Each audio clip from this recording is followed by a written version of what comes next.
السلام علیکم ورحمۃ اللہ وبرکاتہ۔ آج ہم لوگ ایک حدیث ہے جوربین پہ مسح کرنے کے حوالے سے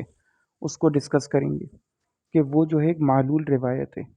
اور علامہ البانی نے اس کو صحیح کہہ دیا ہے۔ اصل میں یہ مسئلہ ہوتا ہے منہج کی غلطی کی وجہ سے، اور سب سے پہلے منہج آپ کو سمجھنا چاہیے۔ متاخرین نے جو سب سے بڑی غلطی کی وہ یہ کی کہ وہ متقدمین کے طریقے سے الگ ہو گئے، اور علت کے علم کو تو بالکل برے صغیر میں بھلا دیا گیا ہے۔ اس بات میں شک نہیں کہ انہوں نے اس کو کچھ نہ کچھ پڑھا ہوگا یا ٹچ کیا ہوگا، لیکن وہ اس کی افادیت سے اور امپورٹنس سے بالکل کنارہ کش ہو گئے اور وہ اس کی امپورٹنس کو نہیں سمجھتے۔ اب مثال کے طور پہ یہ روایت لے لیجیے، یہ جو جوربین پر مسح کرنے کی روایت کہ فمسح علی جوربینی و نالین، یہ روایت جو ہے یہ صرف ایک راوی ہے جو اس کو نقل کرتا ہے۔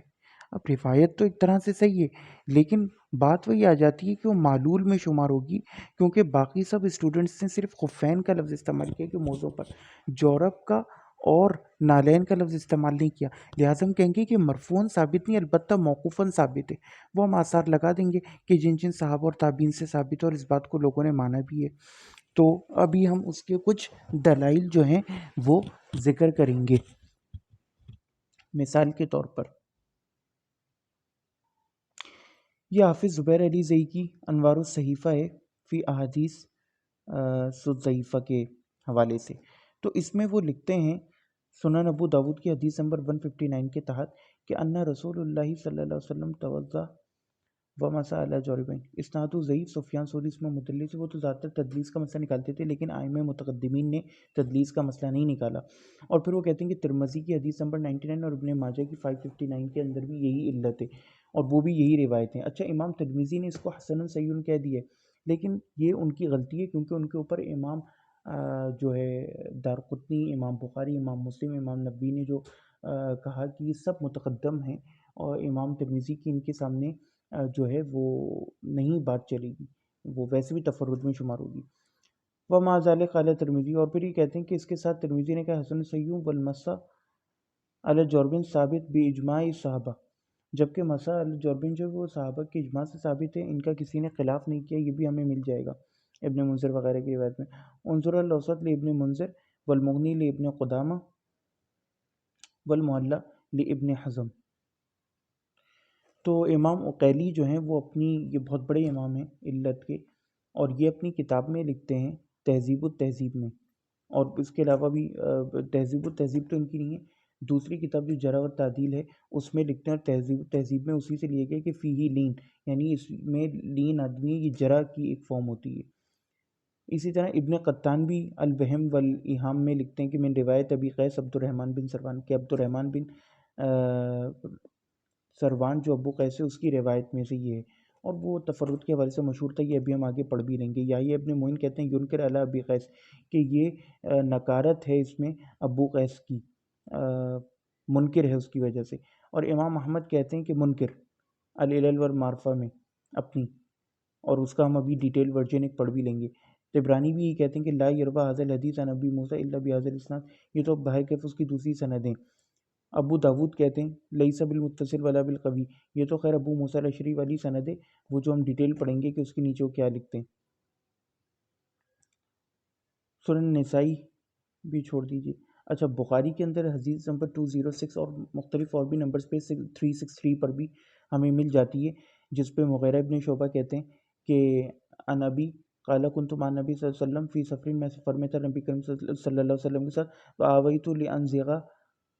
لانزع خفی، تو میں نے ان کے خفین اتارنے چاہے وضو کے وقت، فقال دعہما، تو رسول نے فرمایا کہ انہیں چھوڑ دو ان دونوں کو، فانی ادخلتہما طاہرتین، کیونکہ میں نے ان کو ان میں پیر داخل کیے تھے جب وہ طاہر تھے، یعنی وضو کر کے دھو کے، فمسح علیہما، اور نبی کریم صلی اللہ علیہ وسلم نے ان دونوں کے اوپر مسح کیا۔ تو یہ مغیرہ ابن شعبہ سے جو روایت ہے نا، یہ محفوظ ہے خفین کی۔ اب ابو داود ابن قطان کہتے ہیں کہ یہ بھی تو یہ سب لوگوں نے نا جرح کی ہوئی ہے۔ دوسری بات جو اس میں سمجھنے کی، یہ سارے ریفرنسز ہیں، یعنی کن کن کتابوں میں کس کس یہ زیادہ تر مغیرہ بن شعبہ سے ہے، اب دیکھ لیجیے صحیح مسلم میں، باقی جگہوں پہ، ترمذی میں پھر حدیث نمبر 99 پہ اور مختلف اور طرق پر بھی یہ آتی ہے۔ 98 پہ مغیرہ بن شعبہ سے آتی ہے کہ یمسح علی الخفین علی ظاہرہما، لیکن 99 پہ جب یہ آتی ہے تو مسئلہ ہو جاتا ہے۔ اسی طرح ابو داود کا بھی اس میں ریفرنس دیا ہوا ہے 159، یہ دیکھیے 159 مغیرہ ابن شعبہ والا، تو وہ ہم سب ابھی اس میں پڑھ لیں گے۔ یہ دیکھیے حافظ زبیر علی زئی نے اس کی سند کو ضعیف کہا ہے، تو یہ بھی ہم پڑھ چکے ہیں المغنی وغیرہ کا۔ اب اس سے آگے پڑھیں گے، یہ آ گئی حدیث، تو یہ ہے ترمذی کی 99۔ امام ترمذی اس میں کہتے ہیں کہ ھذا حسن صحیح، کہ یہ صحیح ہے، حسن صحیح ہے، وہوا قال قول غیر واحد من عالم، اور یہ اہل علم میں سے ایک گروہ کا قول ہے، وبہ یقول سفیان ثوری، سفیان ثوری بھی یہی کہتے ہیں، وابن المبارک و شافعی و احمد و اسحاق قالوا یمسح علی الجوربین وان لم تکن نعلین اذا کانا ثقینین قال وفی الباب عن ابی موسیٰ،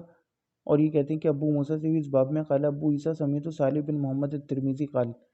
کہ میں نے ترمذی کو کہتے ہوئے سنا، سمیعت ابا مقاتل السمرقندی یقول دخلت علی ابی حنیفہ فی مرضی، پھر یہ امام ابو حنیفہ کا پورا واقعہ ہے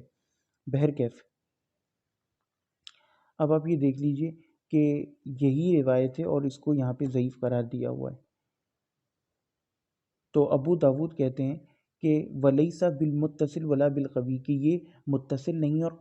قوی نہیں ہے اس طریق سے۔ قال ابو داود، وہ کہتے ہیں ومسح الجوربین، کہ وہ کہتے ہیں کہ جہاں تک جوربین پر مسح کرنے کا تعلق ہے، بلکہ یہ اوپر سے چل رہا ہے، تو ابو داود کہتے ہیں کہ کان عبد الرحمن بن مہدی لا یحدث بہذا الحدیث، کہ عبد الرحمن بن مہدی اس حدیث کو روایت نہیں کرتے تھے، لأن معروفا مغیرہ ان نبی صلی اللہ علیہ وسلم مسح الخفین، کیونکہ نبی کریم صلی اللہ علیہ وسلم سے صرف خفین پر مسح کرنا یہ معروف ہے۔ یہ جو انہوں نے یہ ٹرم استعمال کی ہے نا کہ معروف، اس کو ہم ابھی پڑھیں گے کہ معروف کس کو کہتے ہیں۔ قال ابو داود،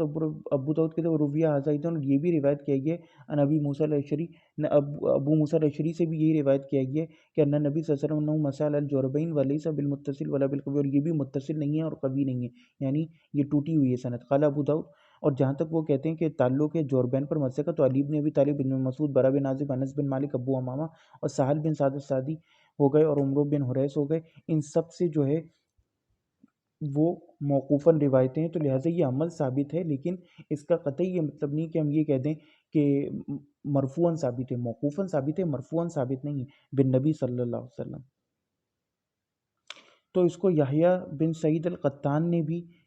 جو ہے اس کو ضعیف کہا ہے، اور اس کو امام بخاری اپنی تاریخ میں نقل کرتے ہیں۔ امام مقیلی کا ہم پڑھ چکے ہیں کہ وہ اپنی کتاب تحفہ پر روایہ میں کہتے ہیں کہ فیہا لین۔ تو یہ ہمارے پاس مصنف ابن ابی شیبہ ہے، اور اس کے اندر جو ہے فی المسح علی الجوربین جو ہے نا، اس کے اوپر صحابہ کے کچھ وہ ہیں، تو یہ لکھتے ہیں ابن مسعود کے بارے میں کہ کانا یمسح علی الجوربین 1988، کہتے ہیں فی اسناد ہی، اس کے اندر نہیں کہتے، یہ تو بہرکیف اس کی سند صحیح ہے، یعنی ابن مسعود سے ثابت ہے۔ اب آپ آ جائیے 1990 پر، کہ یہ مرفوع روایت ہے کہ انہا رسول صلی اللہ علیہ وسلم مسح علی الجوربین والنعلین۔ اس کے اندر بھی دیکھیے یہ راوی ابو قیسی عبد الرحمن بن وہ ہے، اور اس کی کنیت ہے ابو قیس، تو یہ راوی ہے جو مین مرکزی جو تفرد کر رہا ہے، یعنی باقی جتنے لوگوں نے روایت کیا یہ پوائنٹ سمجھنے کا ہے، تو وہ کہتے ہیں خفین مغیرہ سے روایت کرتے ہوئے، مغیرہ سے، لیکن یہ صرف کہہ دیتا ہے جوربین والنعلین، تو اس لیے پھر یہ گو کے راوی صحیح ہے، لیکن یہ اس کو یہاں پر وہم ہوا ہے، ہم وہم کہیں گے یا کچھ بھی کہیں گے، یہ معلول روایت ٹھہرے گی۔ تو یہ کہتے ہیں فی اسنادی ابو قیس عبد الرحمن بن سروان وثقہ ابن معین، ابن معین نے اس کی توثیق کی ہے، وقال النسائی لیس بہ باس، اور نسائی نے کہا کہ اس کے اندر کوئی حرج نہیں، قال امام احمد یخالف فی احادیث، کہ اس کی احادیث میں تھوڑی سی مخالفت ہے، یعنی اختلاف کر جاتے ہیں۔ وقال ابو حاتم، ابو حاتم کہتے ہیں لیس بالقوی، ابو حاتم کہتے ہیں کہ قوی نہیں ہے، لین الحدیث ہے، اور فہو لیسا جو ہم نے پڑھا تھا کہ ابو حاتم الرازی کہتے ہیں کہ وہ لین الحدیث ہے الضعفاء میں، فهو ليس بالذي يحتمل التفرد منه، تو یہ جو ہے تفرد کرتا ہے، تفرد کا احتمال ہے اس سے۔ ولما ذکر الدارقطنی هذا الحدیث فی العلل، اور جب دارقطنی نے اس کو ذکر کیا، امام دارقطنی نے اپنی کتاب علل میں دیکھیں انہوں نے نقل کیا اس حدیث کو، تو انہوں نے کہا قال لم يرووا غیر ابی قیس، کہ اس کو روایت نہیں کیا ابی قیس کے علاوہ اور کسی نے، وهو مما یعید علیہ بھی لان المحفوظ عن المغیرہ المسح علی الخفین، کیونکہ مغیرہ سے جو محفوظ ہے وہ جو ہے صرف خفین ہیں، تو جو کوئی اس کی طرف واپس جانا چاہے تو یاد رکھے کہ مغیرہ سے محفوظ خفین ہیں۔ ولما اخرج ابو داود حاضر الحدیث فی سننہ، اور جب ابو داؤد اپنی کتاب میں اس حدیث کو نکالتے ہیں تو کہتے ہیں کانا ابن مہدی لا یحدث بهذا الحدیث، وہ ہم پیچھے پڑھ چکے ہیں، لأن معروف عن المغیرہ، مغیرہ سے معروف جو ہے وہ مسائل الخفین اور یہ سب چیزیں، اور پھر اس کے اندر جو ہے وہ نصب الرایہ وغیرہ کا بھی حوالہ دیا ہوا ہے۔ اور جہاں تک صحابہ کا اور مزید صحابہ کا تعلق ہے تو یہ بھی ہم دیکھ لیتے ہیں کہ عقبہ بن عمرو وہوا ابو مسعود البدری الانصاری، ان سے بھی ثابت ہے کہ یہ مسا جوربین کرتے تھے، تو موقوفاً ثابت ہے، اس پر عمل کرنا چاہیے۔ حافظ زبیر علی زئی نے بھی لکھا اور امام احمد بھی یہ کہتے تھے کہ اس سے کوئی خلاف ثابت نہیں ہے، لیکن اب ہم یہ کہنا شروع کر دیں کہ مرفوعاً ثابت ہے دمشق صح، تو اس کی اسناد جو ہے وہ صحیح ہے۔ نمبر 1 ان ابی وائل ان عقبہ بن عمرو انہ توضأ ومسح علی الجوربین۔ تو یہ تقریب المصطلحات المحدثین جو کتاب ہم پڑھ رہے ہیں، اور اس میں میں بتا بھی دوں کہ میمونی کہتے ہیں کہ قال سمعت احمد بن حنبل ویستعملونه فی الاصل صحیح، کہ محدثین اس اصطلاح کو استعمال کرتے تھے عموماً، یعنی معروف کی جو اصطلاح تھی نا اس کو استعمال کرتے تھے صحیح حدیث بتانے کے لیے، ویستعملونه لبیان المحفوظ ان راوی وان کان لا یصح اصلا، اور کبھی کبھار وہ اس کو اس لیے بھی استعمال کرتے تھے تاکہ بتا دیں کہ اس راوی سے یہ روایت محفوظ ہے، راوی تو صحیح ہے اور روایت اس سے محفوظ ہے لیکن وہ اصلاً صحیح نہ ہو۔ اگزامپل دے دیں، قال میمونی قال سمعت احمد بن حنبل، کہ میں نے سنا احمد بن حنبل سے کہ وسئل عن حدیث ابی قیس العودی، کہ ان سے ابو قیس العودی عبد الرحمن بن سروان جو ہے اس کی حدیث کے حوالے سے پوچھا گیا، مما روا عن المغیرہ بن شعبہ، جو انہوں نے مغیرہ بن شعبہ کے حوالے سے روایت کی ہے، ان نبی صلی اللہ علیہ وسلم انہ مسح علی النعلین، کہ نبی کریم صلی اللہ علیہ وسلم نالین کے اوپر مسح کرتے تھے، جوتوں پہ، والجوربین اور موزوں کے اوپر۔ فقال علی، تو انہوں نے مجھ سے کہا المعروف ان نبی صلی اللہ علیہ وسلم، نبی کریم صلی اللہ علیہ وسلم سے معروف ہے وہ ہے انہ مسح علی الخفین، وہ ہے مسح علی الخفین، خفین پر، لیس ھذا الا من ابی قیس، یہ اور کسی سے نہیں آیا، یعنی نالین اور جوربین کے الفاظ سوائے ابن قیس سے، ان لہو اشیاء مناکیر، اور اس کے پاس کچھ منکر اشیاء تھی، یہ العلل امام احمد بن حنبل کی روایت المروزی میں آپ کو مل جائے گا۔ اب ہم دیکھیں گے علامہ البانی کی جو ہے وہ کیا نام ہے، ارواء الغلیل۔ اصل مسئلہ اس میں کی ہے نا، یہ باب خفین آ گیا،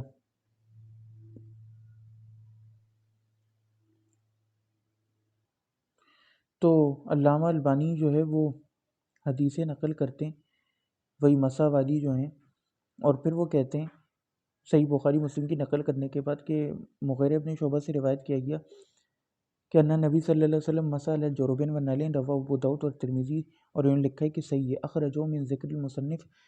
وقضا احمد اور تحوی امام بہقی وغیرہ، ان سب نے ان ابی قیس العودی سے اس کو نقل کیا، ان حذیل بن شرحبیل ان مغیرہ، وقال ترمذی، اور امام ترمذی نے کہا حدیث حسن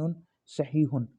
قلت میں کہتا ہوں وہوا کما قال فإنه رجال كلهم ثقات رجال البخاری فی صحیح محتجن بھی، کہ میں کہتا ہوں کہ اس کے تمام رجال جو ہیں وہ ثقات ہیں اور یہ بخاری کے رجال ہیں، وقد عل له بعض العلماء بعلۃ غیر قاضیہ منهم ابو داؤد فقط قال عقبی، اور وہ کہتے ہیں کہ کچھ علماء نے اس کی جو ہے وہ اس کو معلول قرار دیا روایت کو، ان میں سے ابو داؤد ہیں، کان عبد الرحمن بن مہدی لا یحدث بهذا الحدیث لأنه معروف، اور وہ کہتے ہیں کہ عبد الرحمن بن مہدی کہتے تھے کہ ان سے روایت نہیں کیا گیا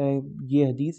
کیونکہ معروف جو ہے وہ زیادہ بہتر یہ ہے جو نبی کریم صلی اللہ علیہ وسلم سے، وہ ہے مسح علی الخفین، مسح علی الخفین، وہذا لیس بشیء، وہ کہتے ہیں کہ یہ کوئی بھی بات نہیں ہے، انا للہ و انا الیہ راجعون۔ اب انہوں نے پتہ نہیں کیسے امام البانی نے بات کہہ دی، بہرکف کہہ تو دی،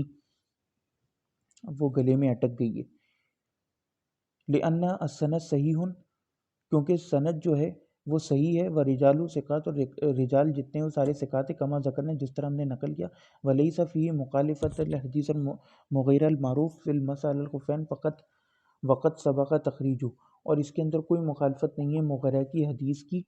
اور اس کی تخریج پہلے گزر، بل فی زیادت علیہ، بلکہ اس کے اندر زیادت ہے۔ اب دیکھیے جو ثقہ کی زیادت کا مسئلہ ہے نا، یہ بھی آپ کو سمجھنا پڑے گا، آگے بھی کتاب میں آئے گا، تھوڑا بہت ہم حدیث پروجیکٹ کے کورس میں بیان بھی کر چکے ہیں، یہاں سب سے زیادہ غلطی لگتی ہے۔ علامہ ابن حزم کو بھی ثقہ کی زیادت میں سب سے بڑی غلطی لگی تھی، ان کا موقف یہ ہے کہ اگر ثقہ راویوں سے ایک بات بھی آ جائے تو وہ ایکسٹرا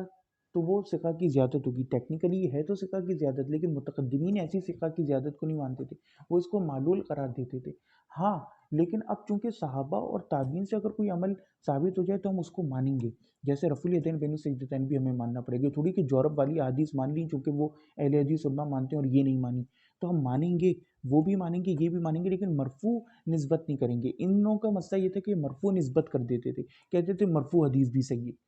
اور پھر وہ عمل کو سنت کے درجے میں، یعنی کہ سنت نبی صلی اللہ علیہ وسلم کے درجے میں لے جاتے تھے، جبکہ ہم اس کو سنت صحابہ کے درجے میں رکھتے ہیں۔ رفع الیدین بین السجدتین کو بھی ہم سنت صحابہ کے درجے میں رکھتے ہیں، سنت نبی صلی اللہ علیہ وسلم کے درجے میں نہیں۔ اسی طرح اس کو بھی، تو یہ فرق سمجھنا بہت ضروری ہے۔ وزیادت من ثقہ مقبولہ کما ہوا مقرر فی المصطلح، اور زیادہ ثقہ مقبول ہے، یہ تو پہلے ہی بتایا جا چکا ہے مصطلحات میں۔ تو میرے خیال سے یہ کافی ہے، پھر انہوں نے اور تفصیل بھی دی، اور جس بندے کو شوق ہو تو دیکھ سکتا ہے۔ السلام علیکم ورحمۃ اللہ۔